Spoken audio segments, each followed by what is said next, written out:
matinale. Pour du renforcement du contrôle des changes, il faudra payer son carnet de change dans un mois.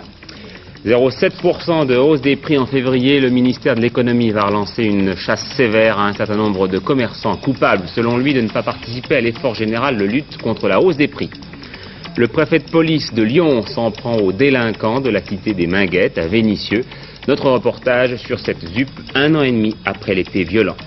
Et puis la manifestation des internes et des chefs de clinique reçue par Pierre Bérégovoy qui hérite du dossier après le départ de Jacques Ralit. Mesdames, Messieurs, bonsoir. Mardi 29 mars, premier jour donc du renforcement du contrôle des changes. Une mesure qui aura fait couler beaucoup d'encre et de salive depuis vendredi.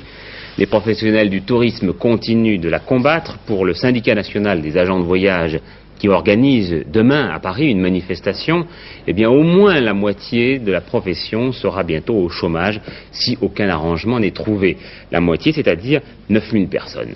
Pas de panique aujourd'hui dans les aéroports parisiens, pas de panique non plus aux frontières routières, mais un manque d'informations, comme Gérard Rolls a pu le constater à Menton. Menton ce matin à 9 h, le poste frontière de Pont-Saint-Ludovic. Les premiers touristes qui se rendent en Italie se présentent à la douane. Pour beaucoup de ces voyageurs, l'information n'a pas circulé. S'il vous plaît, monsieur, pouvez-vous m'expliquer le nouveau règlement sur le contrôle d'échange? Ce contrôle d'échange, je ne sais pas. Je suis pas au courant de ça. Je sais qu'on a perdu 2,5%, c'est tout. Pouvez-vous m'expliquer un peu le nouveau règlement? Le nouveau règlement sur le contrôle d'échange. C'est 2000 francs maximum pour les adultes et 1000 francs pour les enfants. Mais à partir de demain, je crois. C'est ça? À partir de demain ou à partir d'aujourd'hui? Je sais pas. Je crois que c'est demain. Aujourd'hui? C'est aujourd'hui, non? Il m'a soufflé le douanier. S'il vous plaît, monsieur, vous pouvez m'expliquer le nouveau règlement sur le contrôle d'échange? Absolument pas, non. Non, je suis assez loin de ces choses-là, non. Le moins que l'on puisse dire, c'est que les Français qui passent ce matin en Italie, au poste frontière de Menton, ne connaissent pas très précisément le nouveau règlement sur le contrôle d'échange. Et la plupart du temps, et nous l'avons constaté depuis ce matin, sont les douaniers eux-mêmes qui renseignent les voyageurs. Comment ça se passe exactement? Comme vous pouvez le voir, il y a quand même toujours assez de monde, et puis les gens sont quand même assez mal informés, apparemment. Alors nous sommes là suite à un telex que nous avons reçu dans la matinée pour appliquer de nouvelles mesures concernant la sortie des capitaux, puis aussi à titre informatif, quoi. Mais vous le faites de façon bon enfant ou avec rigueur ce matin? Non, disons bon enfant, il faut quand même faire ça par sondage vu le nombre de personnes qui passent, quoi. Mais nous faisons ça comme à titre répressif. Et ça va vous donner du travail supplémentaire d'après vous? Ça va supplémentaire certainement. Enfin, on est là pour ça, hein.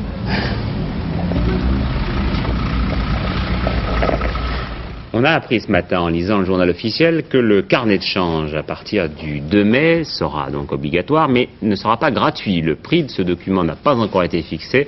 En 68, en 69 même très précisément, il valait 5 francs. Et puis sur la base des renseignements que nous donnait hier en direct dans ce journal le porte-parole du gouvernement, Max Gallo, et que nous avons glané aujourd'hui dans les ministères responsables, voici un rappel de ces nouvelles dispositions en matière de change. Première hypothèse, vous partez pour faire du tourisme. Pour vous, pas question d'utiliser une carte de crédit à l'étranger. Reste donc l'argent que vous pouvez emporter. À partir d'aujourd'hui, vous avez le droit de sortir en devise jusqu'à 2000 francs par adulte et 1000 francs par enfant. Sont considérés comme adultes les enfants de plus de 10 ans. En plus, toute personne adulte ou enfant qui part à l'étranger peut emporter 1000 francs en billets français. Si jamais vous vous présentez à la douane avec trop d'argent, les douaniers gardent le surplus en dépôt et vous donnent un reçu. Vous pourrez récupérer ce surplus au retour. Exemple, une famille de 3 enfants dont un a moins de 10 ans. Pour le douanier, cela fait 4 adultes et un enfant. Elle peut emporter en devise 4 fois 2000 francs plus 1000 francs, soit 9000 francs. À quoi il faut ajouter 5 fois 1000 francs en billets français, soit 5000 francs. Cette famille a donc droit à un total de 14 000 francs. À son retour, si elle revient avec plus de 1000 francs en devises étrangères, elle devra les rendre dans le délai d'1 mois. Pour ce qui est des voyages organisés, que vous achetez tout frais compris en France, en principe, selon les dispositions actuelles, la partie des dépenses que l'agence va effectuer à l'étranger doit être comptabilisée et inscrite sur votre carnet de change. Par exemple, vous voulez partir en Indonésie, vous avez acheté à Paris le billet d'avion, soit 12 000 francs, Là, pas de problème.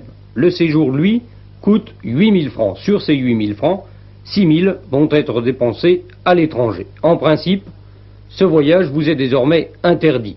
Mais rien n'est encore définitif, puisque les négociations continuent entre les professionnels et le ministère de l'économie.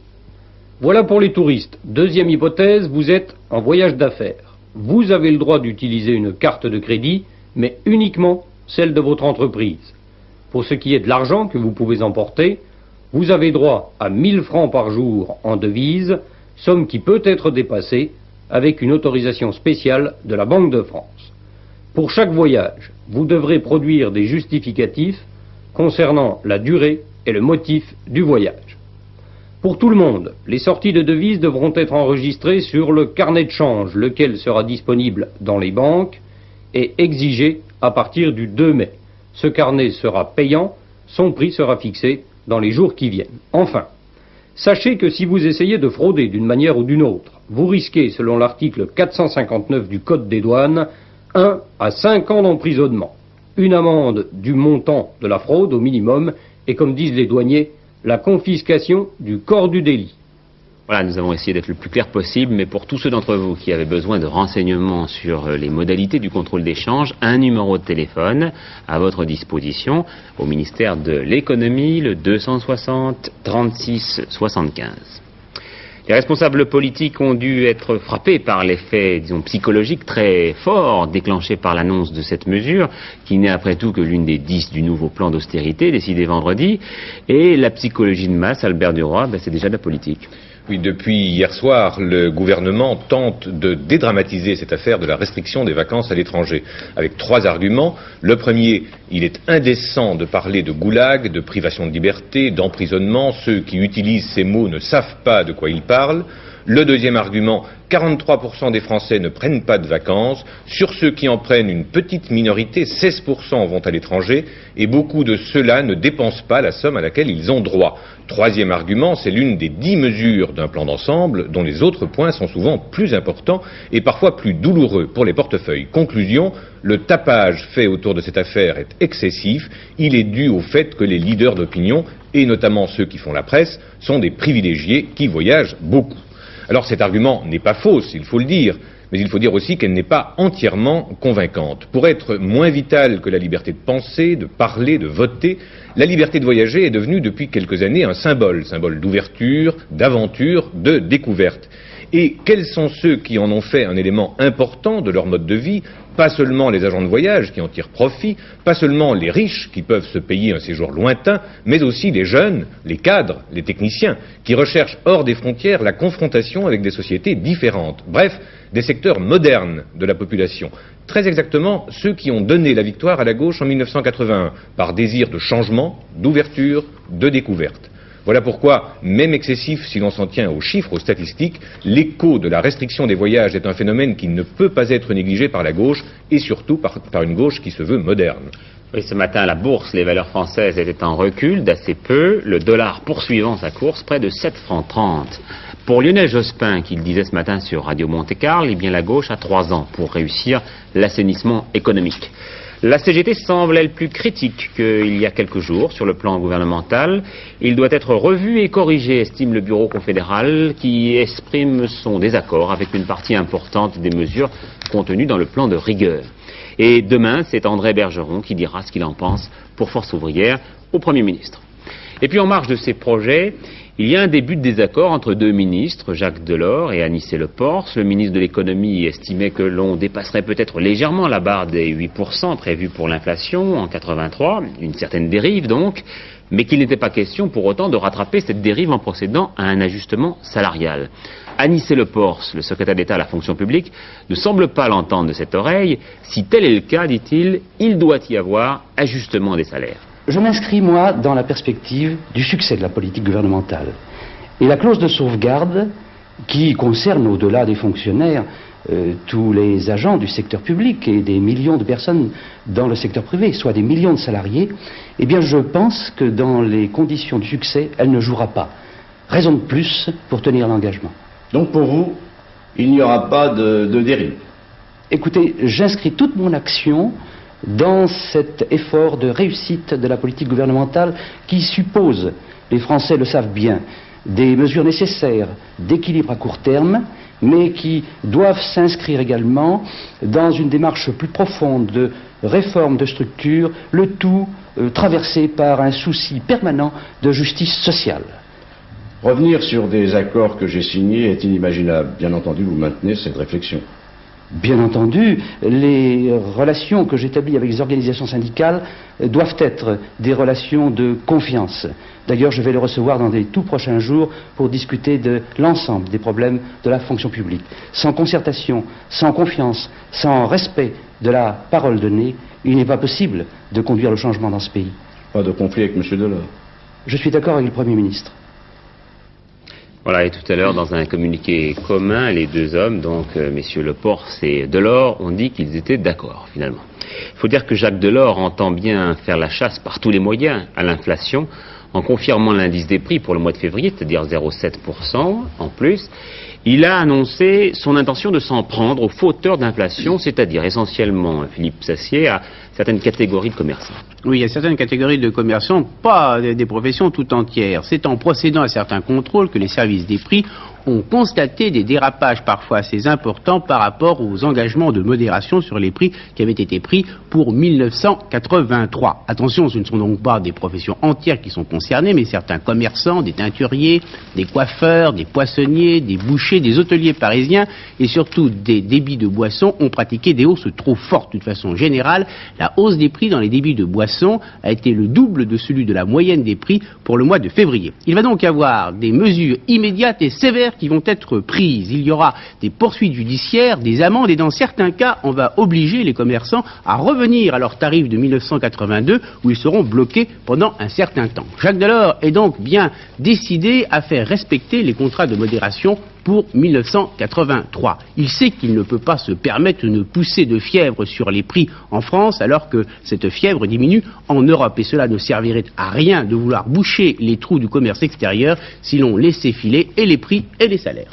Encore un mot sur ces prélèvements en tout genre pour vous dire que le dernier délai pour payer votre taxe sur les magnétoscopes est fixé au 31 mars, c'est-à-dire jeudi soir, 471 francs à adresser à votre centre de redevance. Politique, André Lajoigny réélu président du groupe parlementaire communiste à l'Assemblée. Même chose pour Claude Labbé du côté du RPR. C'est la 12e fois qu'il est ainsi réélu et voilà plus de 10 ans qu'il est à ce poste. Les deux hommes interviendront dans le débat qui suivra la déclaration de Pierre Mauroy à l'Assemblée le 6 avril. Une déclaration sur laquelle il engagera la responsabilité de son gouvernement, mais l'opposition n'a pas l'intention de déposer de motion de censure. Elle préfère une procédure qui contraindra les députés socialistes et communistes à voter sur des mesures de rigueur du gouvernement. En attendant cette déclaration de politique générale, le Premier ministre recevait aujourd'hui ses nouveaux secrétaires d'État, c'est-à-dire les petits bleus du gouvernement, dans l'ordre d'apparition, comme on dit au cinéma, René Souchon, Max Gallo, que vous avez découvert hier, Roland Caraz, Huguette Bouchardot, Roger Gérard Schwarzenberg et Guy Langagne. 4e semaine de grève tournante au tri postal de Toulouse. Le courrier en attente est évalué par les organisations syndicales à près de 4 millions de lettres ou imprimées à destination des départements voisins. Et puis toujours des manifestations chez les étudiants en médecine. À Lyon, ils ont occupé la poste principale. À Strasbourg, 6 d'entre eux sont toujours dans le clocher de la cathédrale. Et d'autres ont essayé de gêner les journaux régionaux de nos camarades de FR3. Et pendant ce temps, les internes et chefs de clinique manifestaient aujourd'hui à Paris avant d'être reçus par le ministre des Affaires sociales, M. Bérégovoy. Patrice Pellet. 5000 internes et chefs de clinique manifestaient cet après-midi leur mécontentement par une marche silencieuse. Il s'agit pour eux, sous peine de poursuivre leur grève, d'obtenir satisfaction sur plusieurs points. Une équivalence de carrière entre les hôpitaux universitaires et tous les autres hôpitaux. La création de 500 postes par an de médecins hospitaliers titulaires et surtout la publication des projets de réforme des statuts de médecins hospitaliers titulaires. À 17h, c'est une délégation des étudiants en médecine qui rendait visite au ministre des Affaires sociales en charge de la santé. Sujet principal de la discussion, la remise en cause par les étudiants de la loi de réforme des études médicales. Les étudiants m'ont parlé de loi rectificative et je leur ai parlé de décret d'application. Mais comme il a été convenu au cours de cet entretien qu'aucun sujet n'était tabou, j'ai considéré d'ailleurs que certaines de leurs revendications étaient légitimes, je comprends certaines de leurs inquiétudes, il faut donc par conséquent que le dossier soit mis franchement sur la table. De simples modifications par décret ne sont pas possibles et que certains points, à notre avis, de la loi sont inacceptables. Ceci dit, nous allons entamer la discussion sur ce plan pour voir quels sont les points de rupture. En attendant, de toute façon, la grève continue. Dans la mesure où nous n'avons aucune décision à prendre, nous, toutes les assemblées générales sont totalement souveraines sur la suite à donner à notre mouvement. Demain, rencontre avec Alain Savary, ministre de l'Éducation nationale, et Edmond Hervé, secrétaire d'État à la Santé. Le PDG de la Serraver enchaîné par des militants de la CGT ce matin au cours de la réunion du comité central d'entreprise à Paris. Il s'est libéré lui-même lors de l'intervention de la police, précise la direction. La CGT, elle, demande ni plus ni moins le licenciement du PDG qui, contrairement au changement, dit-elle, met en œuvre un plan de liquidation d'une entreprise nationalisée. Les suites de notre enquête sur la destination finale des déchets de Seveso, eh bien une information judiciaire a été ouverte cet après-midi par le juge d'instruction de Saint-Quentin, où se trouvait hier Hervé Brusini, et selon la police judiciaire, les fûts qui sont entreposés aujourd'hui ne contiennent que du pyralène en provenance d'Italie, mais pas de dioxine. Le voisinage s'est ému et une pétition réclame l'évacuation immédiate de ces produits. Et la nouvelle responsable au gouvernement de l'environnement, Huguette Bouchardot, a dit tout à l'heure, ou en tout cas a laissé entendre, que ces déchets finalement pourraient ne plus se trouver en France, mais dans un pays avoisinant. Grève de la faim à Vénissieux, dans le Rhône, dans la fameuse ZUP des Minguettes. Ce sont 12 jeunes gens immigrés qui constataient que depuis plus d'1 an et demi, les promesses de réhabilitation et de rénovation de cette ZUP, qui avait occupé le devant de la scène pendant l'été 81, n'étaient pas tenues. Il y a une semaine, de violents incidents avaient opposé ces jeunes immigrés à des policiers, et le préfet de police a été sans équivoque ce matin: force restera à la loi républicaine. Les opérations de prévention seront poursuivies, mais la répression continuera aussi, a-t-il dit. Alors nos équipes ont voulu donc savoir ce que devenaient les Minguettes, mais pour Patrice Pelé et Pierre Le Petit, l'enquête fut difficile. Ni l'administration, ni la police, ni la mairie ne voulaient s'exprimer, et les jeunes eux-mêmes souhaitaient le faire à visage découvert. 30 000 habitants, le quartier des Minguettes, à Vénissieux. Ces enfants, ces jeunes, habitent une cité qui se vide de jour en jour, et ceci pour 2 raisons. La première, à chaque départ de locataire, on a interdit que d'autres viennent les remplacer. Interdiction aussi de céder son logement aux enfants. La deuxième est née d'une psychose de peur. Depuis les incidents des Minguettes, beaucoup cherchent ailleurs où se loger. D'une façon ou d'une autre, on a donc réussi à vider le quartier. Résultat, 2500 appartements vides sur 9005. Dans cette cité à fort pourcentage d'immigrés, au problème de l'isolement, s'est rajouté celui de trouver un toit. Être tout seul sur son palier, ça fait peur. Pensez aux personnes âgées. Et puis, quand on est jeune à 18 ans, dans une tour, que 15 appartements sont occupés et que 50 sont vides, eh bien, on a envie d'aller voir ce qui se passe dans ces appartements vides. Alors il ne faut pas s'étonner non plus des surprises. Vous donnez un logement aux immigrés, vous donnez un logement aux autres, vous faites une campagne de publicité pour que les jeunes ménages puissent venir à la ZUP, pour qu'ils puissent avoir 3 mois de logement gratuit, et vous verrez que la ZUP revivra. Tant qu'on a une position de protection, on a peur de faire venir des habitants nouveaux à la ZUP, forcément la peur se développera, et la peur c'est la violence. L'insécurité dont on leur fait reproche, ils la vivent eux-mêmes tous les jours. Ahmed Boutedja est tué le 28 septembre par un habitant d'une cité de Bron. Cette manifestation souhaitait mettre l'accent sur l'injustice dont ils sont victimes. Bien sûr qu'ils travaillent. Évidemment. Ils font le travail des Français. Le Français ne fait pas ce que le Algérien fait. Monsieur, s'il vous plaît, qu'est-ce que vous pensez des émigrés? Ici, on est plus que chez nous, voyez-vous. Parce que là, en ce moment, les routes, tout ce qu'on marche dessus, s'il n'y aurait pas les immigrés ou que ce soit n'importe quelle race d'immigrés, je pense que ça serait toujours avec les pavés en ancien temps. Comme qu'on a les plus importants, je crois que d'abord, il y a le chômage, c'est un fléau international. On s'en rend bien compte, mais il y a le chômage, il y a une mauvaise communication entre les forces de l'ordre. Je crois que Il y a un problème, il y a un phénomène, il faut essayer de le résoudre et c'est pas en se tapant sur la gueule qu'on le résoudra de toute façon. À chaque fois qu'il y a une agression en ville, le centre-ville à Lyon, ou un braquage ou un hold-up, ils se réfèrent tous à Montmoussou. On dirait que c'est devenu le sanctuaire de la pègre ici à Montmoussou. Alors que c'est pas vrai, on est tous des jeunes, on essaie tous de s'en sortir, on essaie d'avoir une bonne communication avec les gens.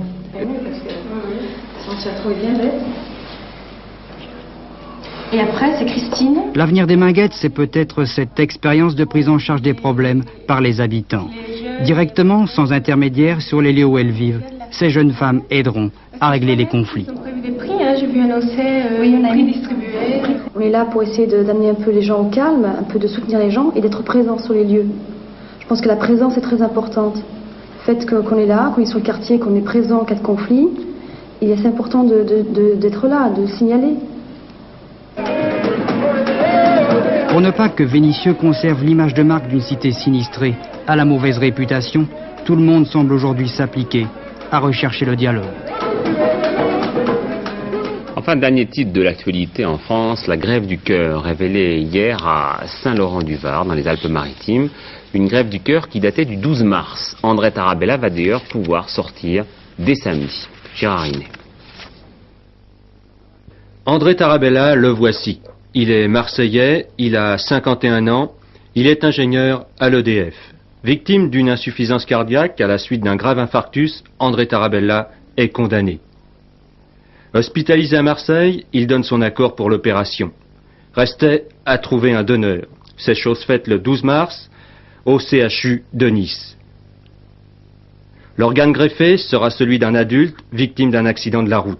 L'opération dure 4 heures. Ce n'est pas une transplantation complète, mais une opération effectuée selon la méthode dite du cœur en parallèle. Nous avons, comme dans les précédentes fois, utilisé la transplantation hétérotopique, c'est-à-dire le cœur en parallèle pour garder le cœur du receveur qui lui permettait, bien qu'en état très grave, de survivre, et nous pensons qu'il n'est pas mauvais dans ces indications-là de le garder. La méthode hétérotopique a quelques avantages, avec des inconvénients, mais les avantages, c'est d'être un supplément, un accessoire à un cœur qui peut-être serait susceptible de récupérer un petit peu.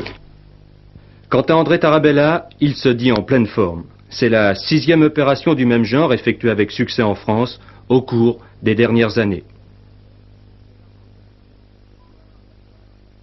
Les Argentins demandent ce soir l'affirmation de l'hebdomadaire américain Time, pour lequel c'est un militaire de Buenos Aires qui coordonne l'entraînement des commandos anti-sandinistes qui opèrent au Nicaragua depuis le Honduras. Dans la capitale du Nicaragua, ce matin, il y a eu une manifestation devant l'ambassade américaine pour protester contre la mort du docteur Grosjean, ce jeune Français de 18 ans dont le corps a été rapatrié ce matin à Orly.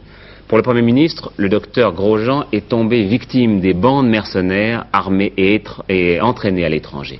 Une accusation que reprennent l'épouse et les amis de la victime. Le corps du médecin français tué au Nicaragua est arrivé ce matin à Orly. Le cortège devait repartir tout de suite vers les Vosges, le village natal de Pierre Grosjean. Sa femme était à Orly. Elle est brésilienne. Elle vivait avec son mari au Nicaragua. Sur le moment, elle n'a pu faire aucune déclaration. Mais cet après-midi, publiquement, nous devons tout faire pour que notre gouvernement dénonce clairement l'intervention des États-Unis dans l'agression technique et économique avec ces pays.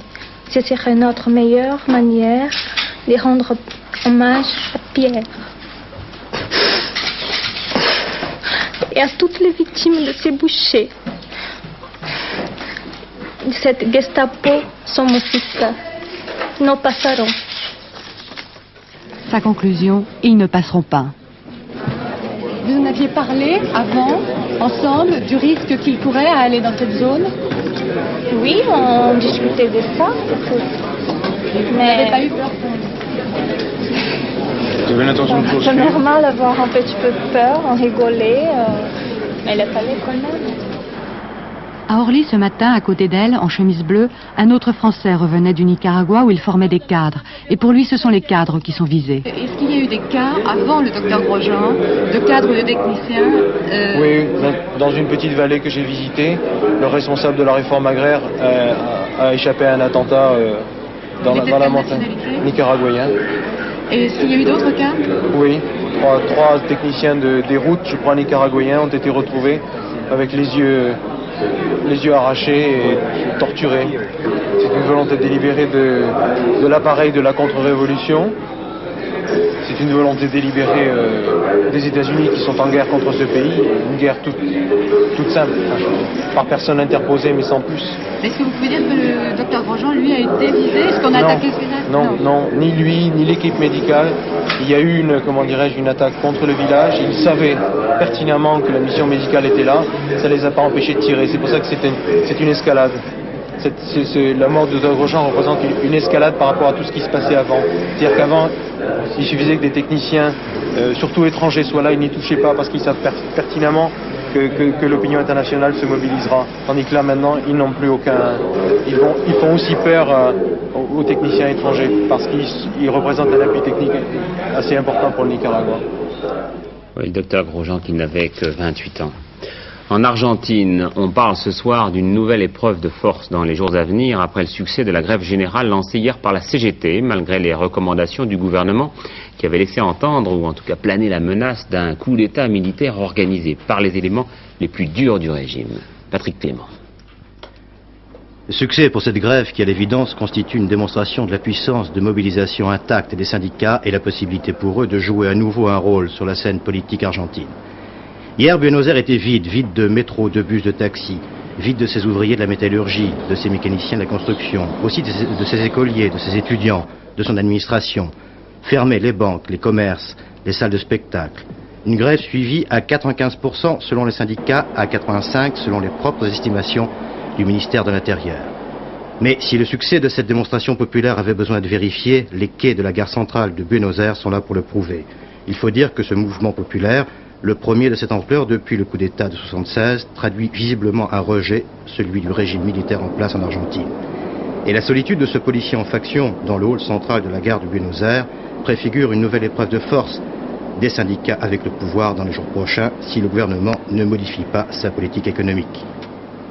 En Cisjordanie, à nouveau des incidents la nuit dernière à Jenin, dans cette localité troublée par une intoxication collective, de violents incidents même. L'armée israélienne a rétabli le couvre-feu.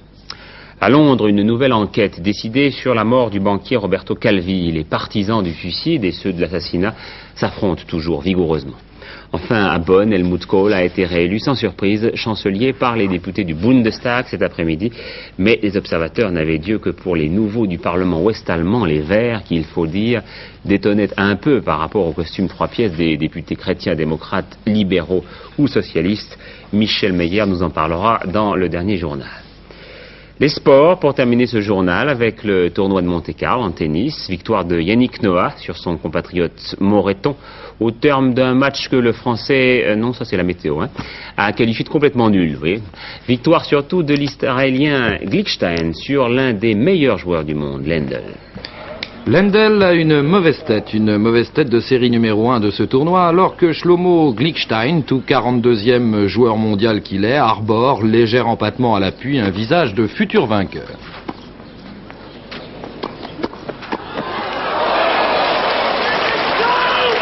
Pas content, l'actuel numéro 1 mondial, dominé par cet Israélien de 25 ans, de 88 kilos pour 1m83, sans véritable point fort, un jeu classique et concis, bon service, bon coup droit, revers coupé. Lendl, dans le dernier set, après avoir sauvé 2 balles de match, va revenir à 5 jeux partout.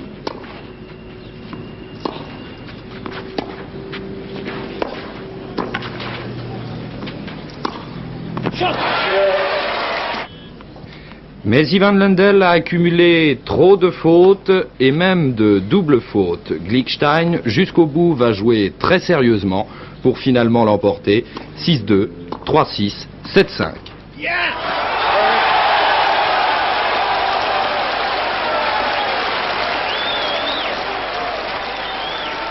Et c'est Borg qui joue demain contre Claire, peut-être son dernier match, on verra bien. Alors, la météo, vous l'aviez deviné, puisqu'elle s'est présentée un peu plus tôt que prévu. Alain Gillot-Pétré.